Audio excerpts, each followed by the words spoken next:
And welcome back. You're still watching Morning Thailand. Before we move on to the demonstration updates, there's a request from the Prime Minister yesterday during her announcement broadcasted live on the TV pool that she said about the preparations of the government and also various sectors of the society for the preparations of His Majesty the King's 86th birthday celebration. And in that, she said that this is the time, December the 5th, and after this, that would be the time the Thai people should be happy because the occasion of His Majesty the King's birthday, and we have seen a lot of people coming out on the street wearing yellow shirts and wishing His Majesty the King for on his special occasion, on his birthday here. And this time, Kun Yingluck Shinawatra, the Prime Minister, said that Thai people should be happy with the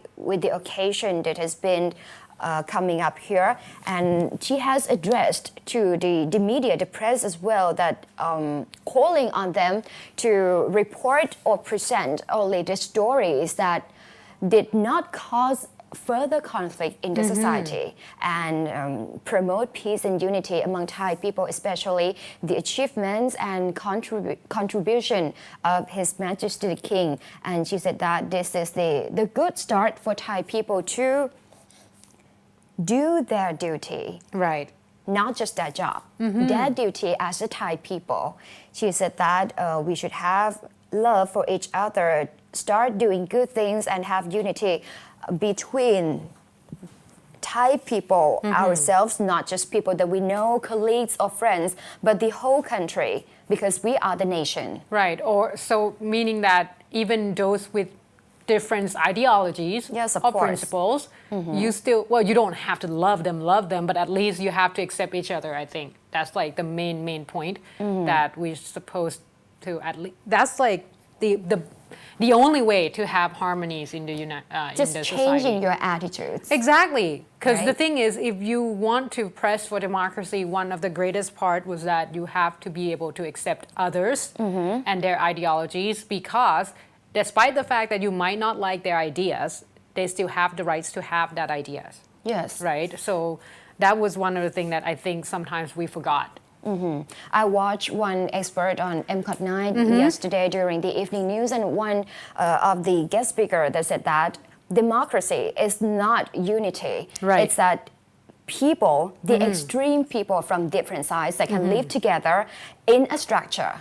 That's true. That we accept each other, and that's democracy. So don't try to change the ideas of the other if it's not different from ours. Just live with that and accept that people can have various ideas and difference, and that would be the start of the unity that we are talking about. And that's one of the requests from the Prime Minister herself. And I think this is... It's a plea almost. Yeah. At this point.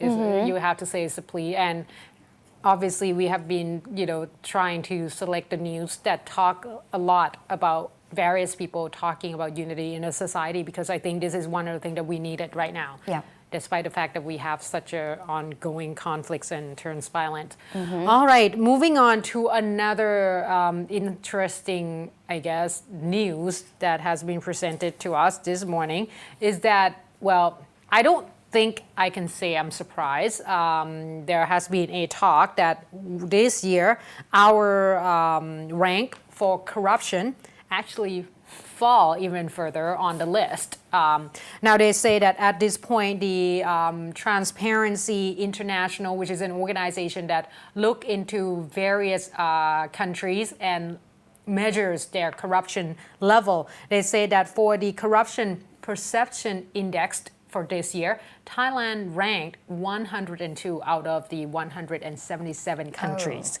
So this is a fall actually, because they say that now what they did is the CPI, so Corruption Perception Index, they give you each country actually the score, 0 being the least transparent, and 10 would be 100 would be the most corrupted. And at this point, they said that, let me correct this. 0 is the most corrupted.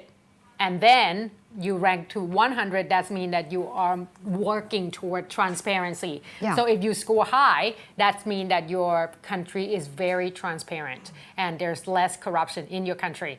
Thailand, out of 100, we receive at this point 35 out of 100. So if it's a test, obviously we're fail because we're not even half.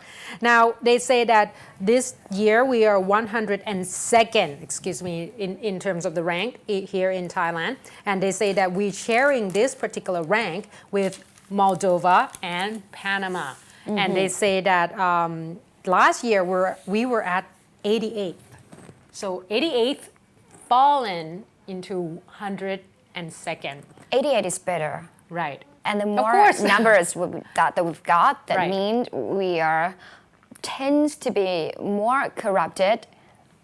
Less score we got. Yeah. So at this point, they say that the country that actually ranked first, there's 2 countries altogether in terms of transparency, is Denmark and New Zealand. Now these 2 got 91% or score at least, and they say that Finland and Sweden actually got 89, and for the 5th rank would be Norway and Singapore, which is one of our neighboring country, got 86 of the score out of 100. So Yes.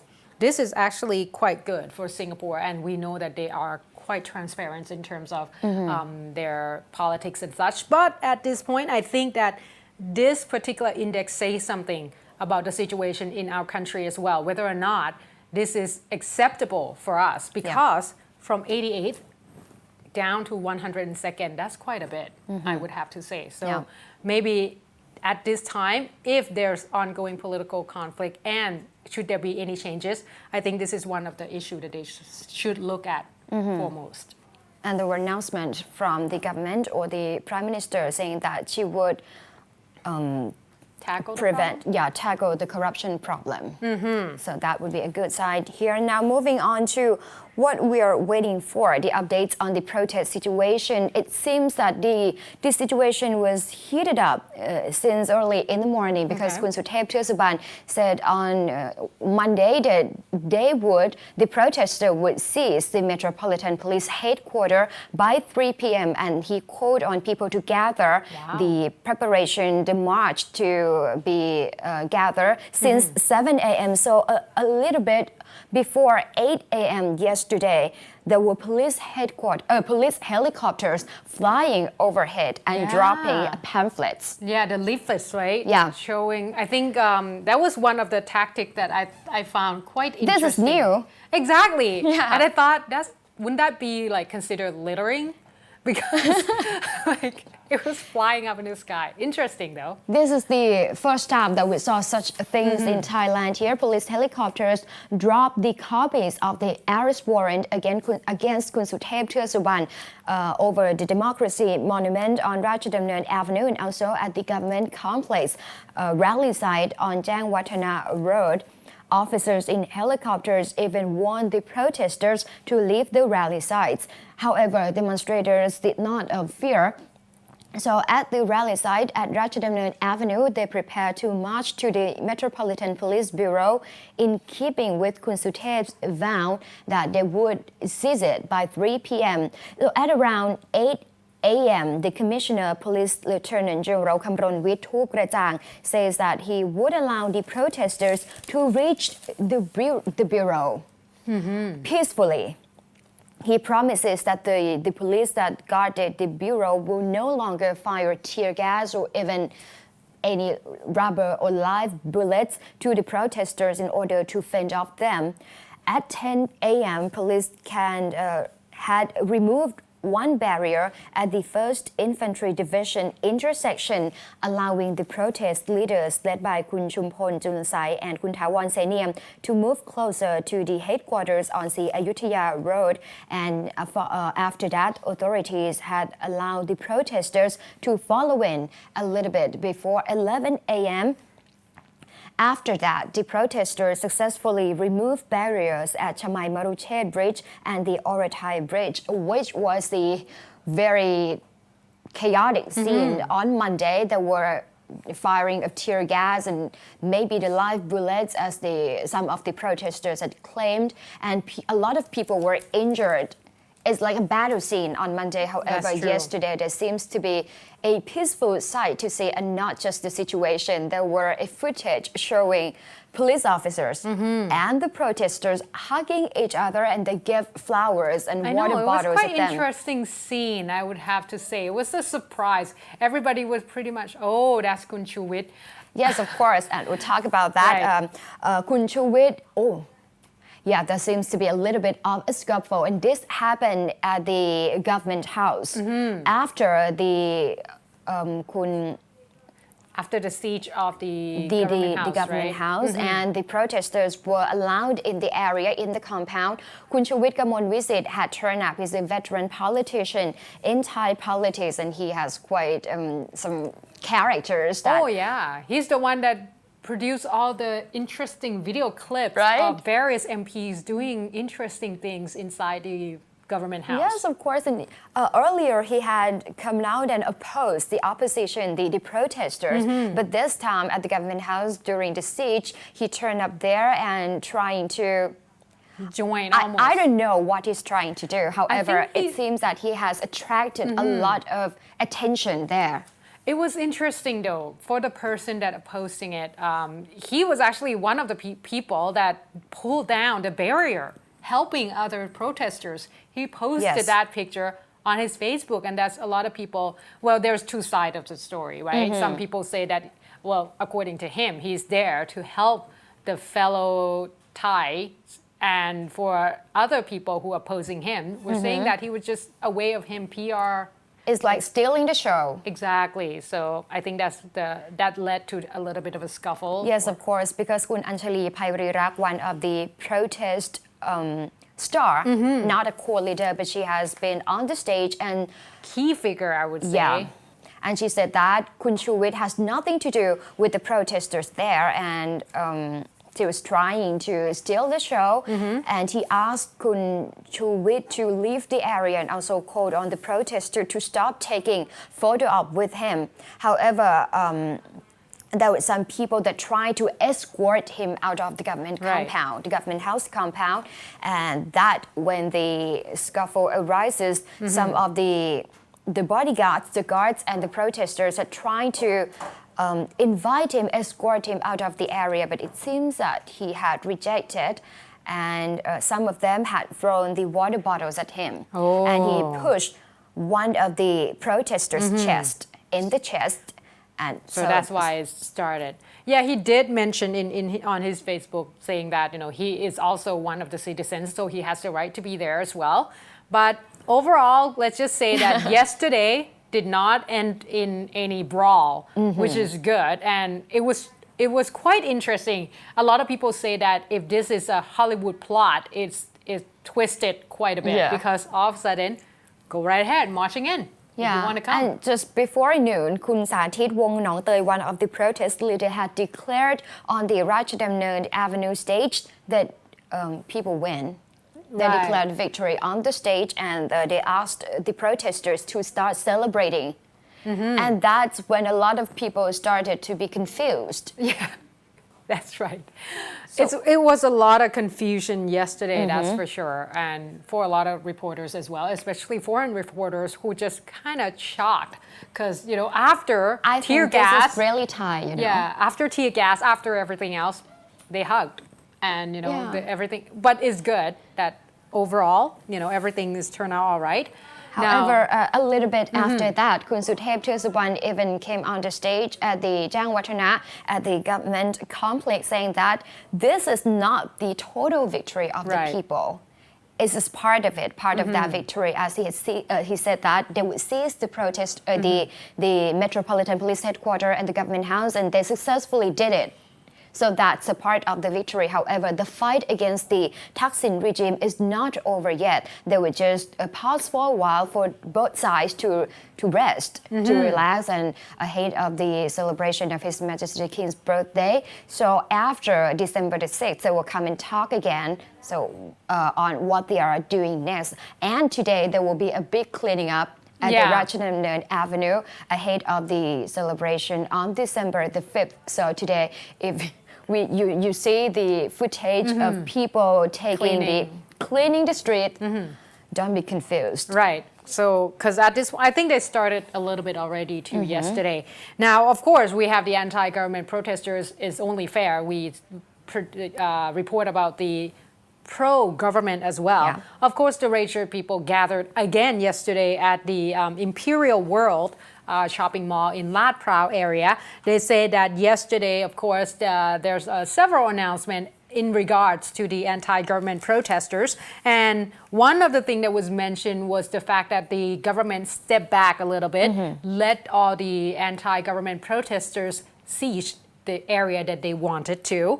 And of course, according to the leaders, core leaders of the red shirts, they see this, this is Kun Warawut, which I did, of course, seeing this as an act of gesture from the government side to at least trying to compromise. And he said that this is because the government see people of any colors, in terms of shirt colors, of course, as allies, and they're not seeing them as the opposition and such. However, he compared this to the situation during Kun Apisit Vechachiwa government. He said that had it been during Kun Apisit Vechachiwa government, it would have been a little bit different, because at the time when the red shirt actually protested, he said, according to Kun Warawut, of course, he said that at the time, the live bullet was being used. A lot of people were killed during that protest. So he said that that was almost like a dictatorship government in disguise. That's what they call the Kun Apisit Vechachiwa government. And also, Kun Warawut also move on to say that the demands that Kun Suthep actually posted were actually undemocratic, because you cannot have what Kun Suthep is proposing, the People's Council, right? And he said that according to the law, that could not be done. And that was why the Prime Minister could not follow that particular demand and such. So that was one of the things that was mentioned. However, Kun Thida Thawanset, another core leaders, also attacked on academics as well for siding with Kun Suthep and of course, supporting the People Council. Kun Thida Thawanset said that when the deans as well as various academics from various universities supporting such demand, she said that the things that the deans and all these academics have to realize is that, yes, in the higher management of the university, you might be considered a higher post. However, when in the election or in democratic society, the dean versus the caretaker of the university are equals. So she said that there's no difference. You cannot hold that titles and use that against or supporting whatever ideologies you're hoping for. She said that if you want to make an opinion or voice your ideas, she said that don't attach university names behind your names. So it was quite blunt from the red shirt side, that's for sure. From Kun Thida Thawanset, she was quite upset because apparently a few people, for example, Kun Somkit Lerth Paitun, were actually also talked about this particular case, supporting the ideas a little bit more and siding toward Kun Suthep. Kun Thida said that, well, you can do that, but don't put the university names, because you're not representing the university. And by doing so, you're creating a myth for a lot of people in a society, thinking that it was the unity of the the academics in your university, the professors and everyone in your university. So at this point, I think the Richard people are actually voiced their concerns over this particular chaos as well. There has been a report of a protest at the Thammasat University as well, that the dean of the university has made an announcement saying that Thammasat University did not support the amnesty bill, and that was when some of the students said that they should not attach the university name with it, but I haven't seen... So both sides of the stories at this point, right? So, but I haven't seen any universities come out with a statement saying that they support the People's Council yet. There's still more on the particular story, of course. There seems to be various sides of the society, the government, and also the top brass are expecting to discuss about the particular People's Council and the way out for the country as well. But we'll talk about that later on at the next break. Please stay tuned.